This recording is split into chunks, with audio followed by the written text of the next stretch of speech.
పరిష్కరించాలి. ఆత్మకూరు నుండి ఏటిగడ్డ సంఘం వరకు రోడ్డు సమస్యను నిర్మించాలి. పక్కా రోడ్డును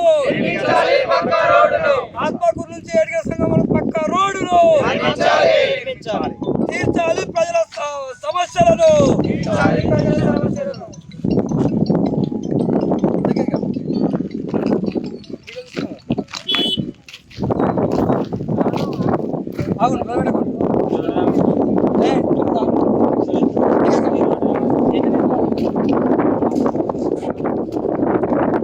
ఈరోజు సదాశివపేట మండలం ఏటిగడ్డ గ్రామంలో డివైఎఫ్ఐ ఆధ్వర్యంలో యువజన సర్వే నిర్వహించడం జరిగింది.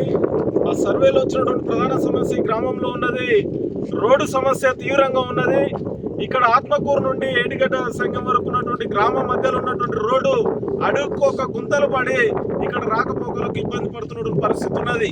అంతేకాదు పెద్ద పెద్ద గుంతలుండి నీళ్లు నిలిచిపోవడంతో ఇక్కడ బైక్ల మీద వెళ్ళేటువంటి ద్విచక్ర వాహనాల మీద వెళ్ళేటటువంటి ప్రయాణికులు, ప్రజలు, యువత అందరూ కూడా తీవ్రమైనటువంటి ప్రమాదాలకు గురవుతా ఉన్నారు.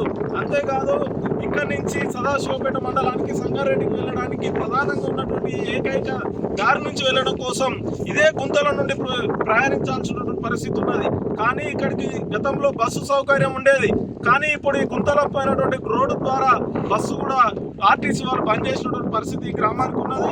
ఇక్కడ ఉన్నటువంటి యువత, అదేవిధంగా విద్యార్థులు చదువుకోవడానికి బస్సు ద్వారా వెళ్ళడానికి, అదేవిధంగా వివిధ ప్రైవేట్ వాహనాలు వెళ్ళాలన్నా కూడా వారి సమయానికి కాలేజీలకు వెళ్ళలేక, అదేవిధంగా చేస్తున్నటువంటి ఉద్యోగాలకు వెళ్ళలేక వారు బంద్ చేసినటువంటి పరిస్థితి గ్రామంలో ఉన్నది.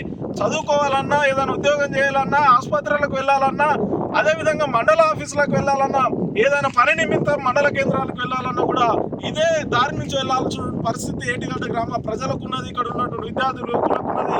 కానీ ఈ గ్రామంలో ఉన్నటువంటి ఈ గ్రామానికి ఉన్నటువంటి రోడ్డు తీవ్రమైనటువంటి సమస్య ఉన్నది. అందుకని ఇక్కడ ఉన్నటువంటి ఎమ్మెల్యే గారు, మండల అధికారులు, జిల్లా కలెక్టర్ గారు, అదేవిధంగా మంత్రులు ఈ రోడ్డు సమస్య పరిష్కారం కోసం నిధులను మంజూరు చేయాలి, ఈ రోడ్డును నిర్మాణం చేయాలి, గుంతలపడ్డటువంటి రోడ్డును పూర్తి చేయాలని చెప్పేసి, రోడ్డు నిర్మాణం చేపట్టాలని చెప్పేసి డివైఎఫ్ఐగా డిమాండ్ చేస్తున్నాం.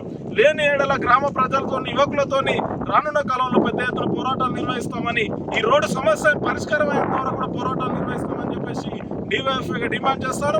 అందుకోసమే అధికార యంత్రాంగం అంతా కూడా వెంటనే నిధులు మంజూరు చేసి ఈ రోడ్డు సమస్యని, ఈ రోడ్డును నిర్మాణం చేయాలని చెప్పేసి డిమాండ్ చేస్తున్నాం.